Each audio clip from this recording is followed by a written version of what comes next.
A former pickup artist turned author. His new ebook is called Get a Great Girl, What the Dating Gurus Never Told You. Good morning. Good morning. So pickup artist to author, and you did this because? It's because I saw everything that was going on in terms of the advice that men were being given, and I tried it myself after trying to get successful with women.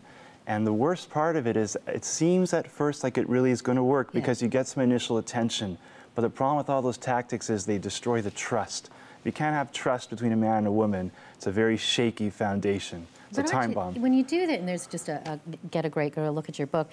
When you do give advice and when you talk about it, part of it is that, you know, there's so much out there on how to and how not to, and the movies that are, you know, in the tops at the box office. But aren't you making somebody completely different? Like, no, actually, the way I like to look at it is the same way a computer may have a virus on it. If you remove the virus, all of a sudden the computer is working perfectly fine. I look at the same thing with personalities.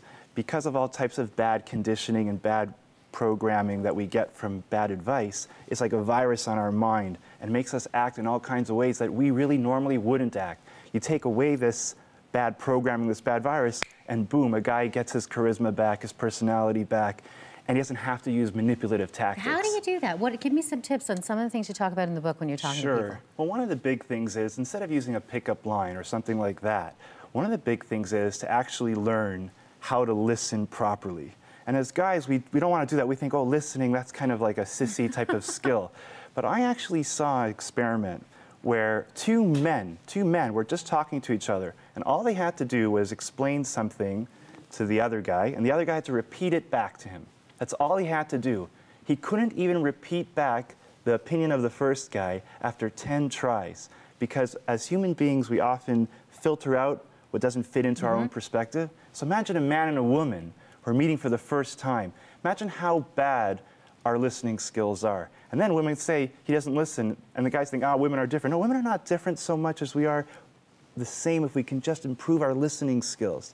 You don't have to learn a tactic. If you learn how to listen properly, you've now heard a ton of things that you can have a conversation on. And you don't need the pickup lines. You don't need the pickup lines. Or you can pick up on what they're saying. You can pick up on what they're saying. And even touching on the power of your voice. A lot of guys, they talk like Clark Kent. You know, and I say, is Clark Kent and Superman are the same guy? Yeah. But you can switch your charisma. You become a Superman of personality by actually switching the way you use your voice. Instead of going, I was looking at you from far away. Hi, how are you doing? Yeah. That's all. That's the best pickup line there is. Hi, how are you doing? And you've seen it work. Yeah, absolutely. I changed my whole life around. I met a fantastic woman who is the same type of self working on her personality as well. It's fantastic. Glad to hear it. Thank you for coming in, sharing part of your book thank you very and your much advice with us.